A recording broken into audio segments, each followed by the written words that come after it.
আসসালামু আলাইকুম। কেমন আছেন সবাই? আশা করি সবাই ভালো আছেন।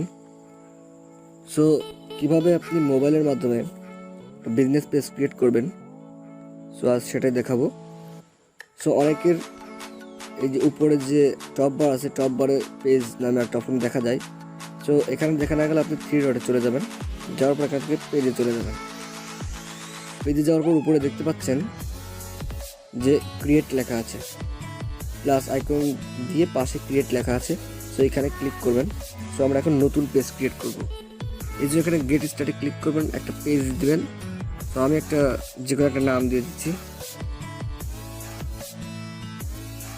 নাম দিলাম। দেওয়ার পর এখান থেকে নেক্সট ক্লিক করবেন, নেক্সট ক্লিক করবেন। নেক্সট ক্লিক করার পর এখান থেকে ক্যাটাগরি সিলেক্ট করবেন, যে কোনো একটা ক্যাটাগরি, আপনার পেজটা যে রিলেটেড সে রিলেটেড একটা ক্যাটাগরি সিলেক্ট করবেন। সো আমি যে কোনো একটা ক্যাটাগরি দিয়ে আমি আপনাদের দেখাচ্ছি। সো আমি যেহেতু আপনাদের দেখানোর উদ্দেশ্যে আমি যখন একটা দিয়ে দিলাম, সাপোজ এটা দিয়ে আমি নেক্সট ক্লিক করলাম। ক্লিক করবো, আপনার সামনে ঠিক এমন একটা ইন্টারফেস আসবে। আসার পর আপনি দেখতে পাচ্ছেন যে do you want to add an address. এখান থেকে আপনি যদি আপনার অ্যাড্রেস যদি থাকে, মানে যে অ্যাড্রেস আপনি কাজটি করবেন, সো সেই অ্যাড্রেস যদি থাকে দিবেন, না দিলে I don't want to add an address এটা দিবেন, অথবা স্কিপে ক্লিক করে পরে আপনি অ্যাড করতে পারবেন। সো যেহেতু আমি দিব না, আমি I don't to add address এটা দিলাম। দেওয়ার পরে এখানে আপনি কী করবেন, এখানে আপনার প্রোফাইল পিকচার এবং কভার ফটো দেবেন। এখানে আমি একটা প্রোফাইল ফটো দিচ্ছি, অথবা আপনি পরেও অ্যাড করতে পারবেন। সো আমি যে কোনো একটা দিয়ে দিচ্ছি। আমি একটা প্রোফাইল পিকচার দিলাম, দেওয়ার পর এখান থেকে সেভ দিয়ে দেবো।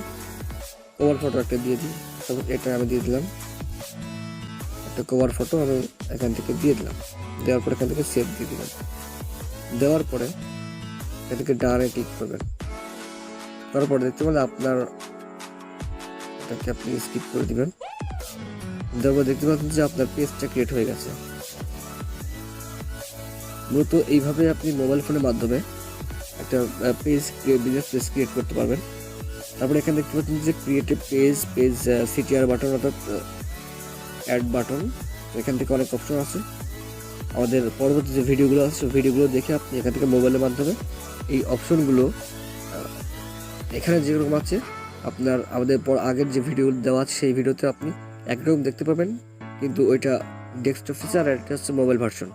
সো আপনি এভাবে আপনি আপনার পেজটা ক্রিয়েট করতে পারেন। আপনি চাইলে আপনার ব্রাউজারে আপনি ফেসবুক লগ ইন করে ওখান থেকে ডেস্কটপ মোড করে আপনি এটা করতে পারেন। ঠিক ডেস্কটপে যেরকম ভার্সন দেখা যায় ঠিক ওরকম আপনি দেখতে পাবেন। আশা করি আমার ভিডিওটি আপনি বুঝতে পেরেছেন। তো ভিডিওটি ভালো লাগলে অবশ্যই লাইক করবেন, আপনার ফ্রেন্ডদের কাছে শেয়ার করতে ভুলবেন না।